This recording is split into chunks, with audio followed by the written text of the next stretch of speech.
Today we're going to be driving to a Southwest Philadelphia hidden treasure.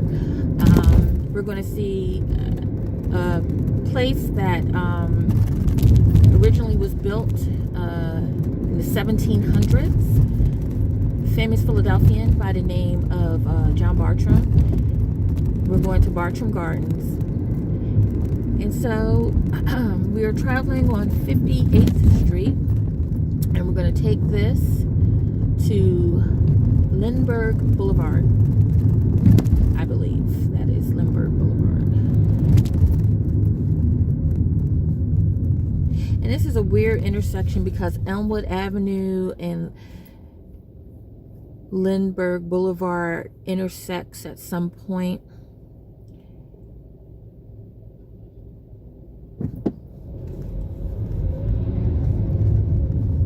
But I believe we want to go to Lindbergh Boulevard. That's what we're going to do. So,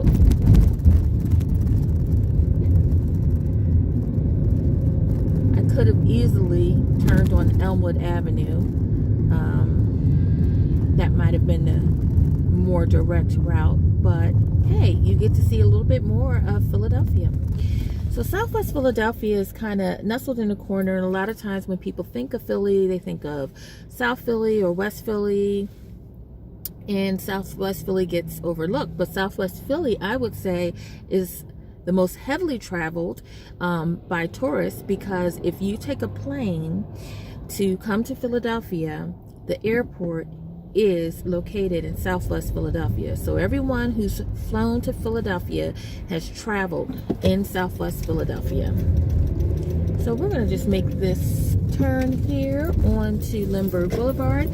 We have the Richard Allen Preparatory Charter School over there. Richard Allen was a famous African-American Philadelphian who was a Methodist preacher.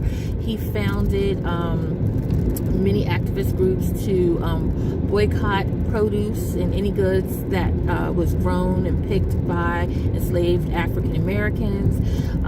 He did just a lot of advocating for the rights of African Americans in the 7th Ward, which was a community in what is now known as Old City, Center City area. We're going to make a right-hand turn right here, and you'll see the sign, Bartram's Gardens. Over here we have public housing.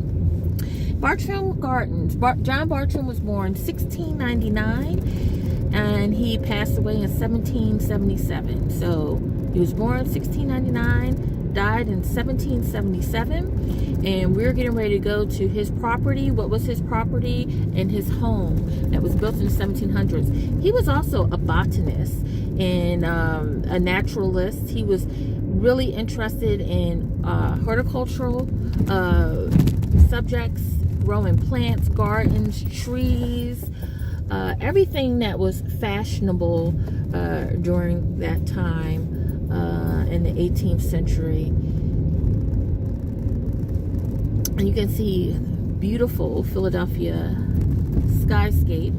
And the Schuylkill River is right here on the border beyond this meadow, and that was used for a cider mill that John Bartram, one of his businesses, and they did cider, apple cider. And being located right here by the water was really ideal to have any kind of factory, especially one that's making, a beverage. So they had a press, and if you ever visit Bartram Gardens, make sure you go down to the press. You can see the remnants of it. All the wooden parts of it is gone, of course, but the stone where they pulverized the apple pulp is still there. And in the springtime, you see so many beautiful flowers, and the garden is so lovely. Let me see if I can back up a little bit, and you can maybe see the house. Now, a lot of old homes, like the original part was built, like, say, in 1760, but then as generations of family move into the property, they add on. So you'll see like newer add-ons, but what's new is still like 100 and some years old. I'm gonna move back just a little bit. But the thing I love about Bartram Gardens too is that it's free. It's free for you to walk around. They do have paid programming here, and they have different events that it's ticketed. But as far as just walking or jogging, it's absolutely free. They have a community garden here where you can get a plot of land and you can plant vegetables, flowers, whatever you like, called Sankofa Farm. They have an education center where they have homeschoolers and other trips, other groups that can come here and learn different things about John Bartram, the Bartram family, his connections with some other prominent Philadelphia politicians and affluent gentlemen, if you will.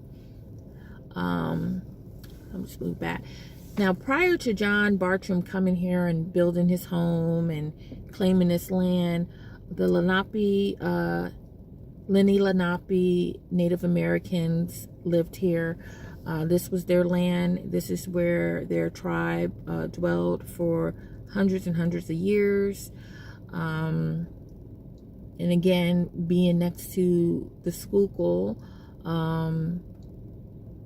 allowed them to fish, to have irrigation for crops, in cleaning and building and all kinds of things. And there's also a lot of trees in the area for making log cabins or making any kind of shelter for living. At Bartram Gardens, they have the oldest male ginkgo tree in the United States of America. And the male ginkgo tree, of course, produces no fruit, so it's not like the stinking ginkgo. Unfortunately, I think ginkgo smells terrible, but a male ginkgo does not produce fruit, and there is no female ginkgo next to it to do that. I'm not a botanist, but this is what I'm understanding. So there we go. Bartram Gardens, and John Bartram, another Philadelphian, and a little more history about Southwest Philadelphia.